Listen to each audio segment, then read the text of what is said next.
सुप्रभात। विश्व के कण कण में विराजमान परम वंदनीय माँ शारदा एवं गुरुजनों के चरणावृंदों में मेरा कोटि कोटि प्रणाम।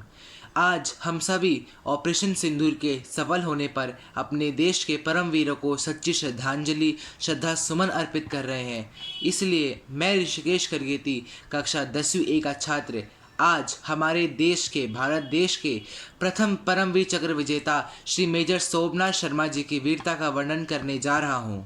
मेजर सोमनाथ शर्मा भारतीय सेना के कुमाऊं रेजिमेंट की 4थी बटालियन के डेल्टा कंपनी के कमांडर थे, जिन्होंने अक्टूबर-नवंबर 1947 के भारत पाक संघर्ष में भाग लिया था।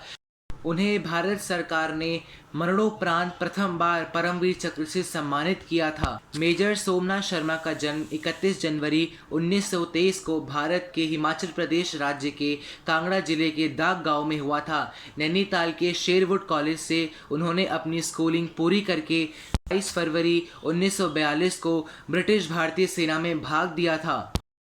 दिन था 1947 27 अक्टूबर, जब पाकिस्तान ने कश्मीर घाटी पर हमला कर दिया था।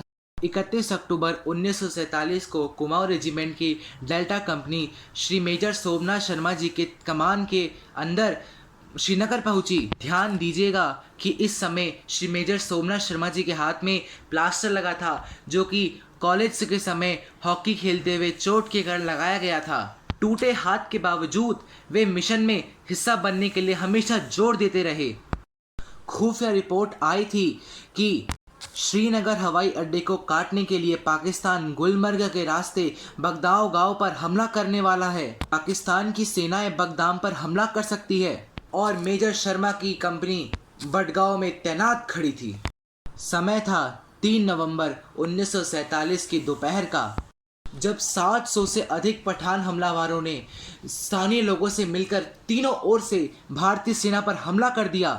मेजर शर्मा की कंपनी चारों ओर से फायरी फायरिंग और मोटार बमबारी से जूझ रही थी।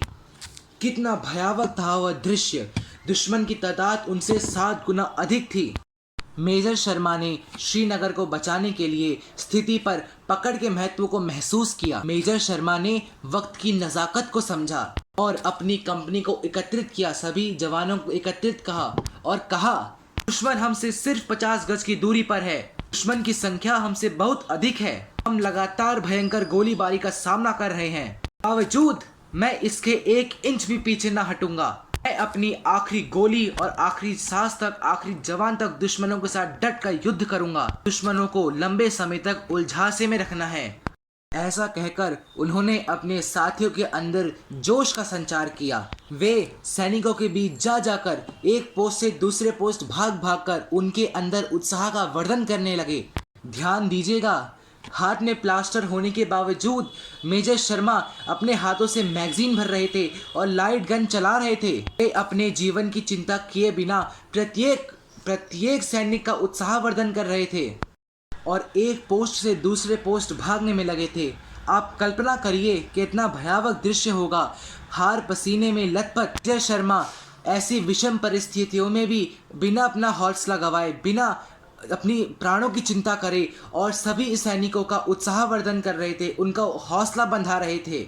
उनके पास आने से सैनिकों में नया जोश का संचार हो रहा था। वो 5 घंटे लगातार युद्ध करने लगे, लड़ने लगे और समय आया कि गोला बारूद खत्म होने की कगार पर आ गया था। फिर भी उन्होंने वापस जाने से सख्त मना कर दिया और कहा कि मैं अपनी अंतिम सांस तक, अंतिम उम्र तक लड़ूंगा, दुश्मनों का डटकर सामना करूंगा, लेकिन पीछे नहीं हटूंगा। फिर कहीं से एक मोटार का शैल उनके पास पड़े बारूद पर गिरा और एक भयावह विस्फोट हुआ। मेजर शर्मा वीर गति को प्राप्त हुए। मेजर शर्मा द्वारा रोकने पर, पाकिस्तान वालों को रोकने पर जब हमारी भारत सेना वापस बगदाम पहुंची, श्रीनगर पहुंची, तो उन्होंने क्षेत्र पर पुनः कब्जा कर लिया। मेजर शर्मा के ऐसे सर्वोत्तम बलिदान के लिए भारत सरकार ने उन्हें परमवीर चक्र से नवाजा गया। इस बात पे ध्यान दीजिएगा कि वे प्रथम 25 वर्षों में प्रथम बार परमवीर चक्र पाने वाले ऐसे महान अमर जवान बने। जानकार यह भी बताते हैं कि उनके ऐसे महान बलिदान से ही आज कश्मीर हमारे भारत देश का मुकुट स्वरूप राज्य बना है। ऐसे भारत माँ के वीर सपूत को हम सभी शत शत नमन करते हैं, श्रद्धा सुमन अर्पित करते हैं। धन्यवाद। जय हिंद, जय भारत। भारत माँ के ऐसे लाल को जिनका नाम हमारे देश के इतिहासों में स्वर्ण अक्षरों में लिखा गया है, मेजर सोमनाथ शर्मा, जिन्हें हम शूरवीर ऑफ हिमाचल कहते हैं, उन्हें हम सब शत शत नमन करते हैं। धन्यवाद।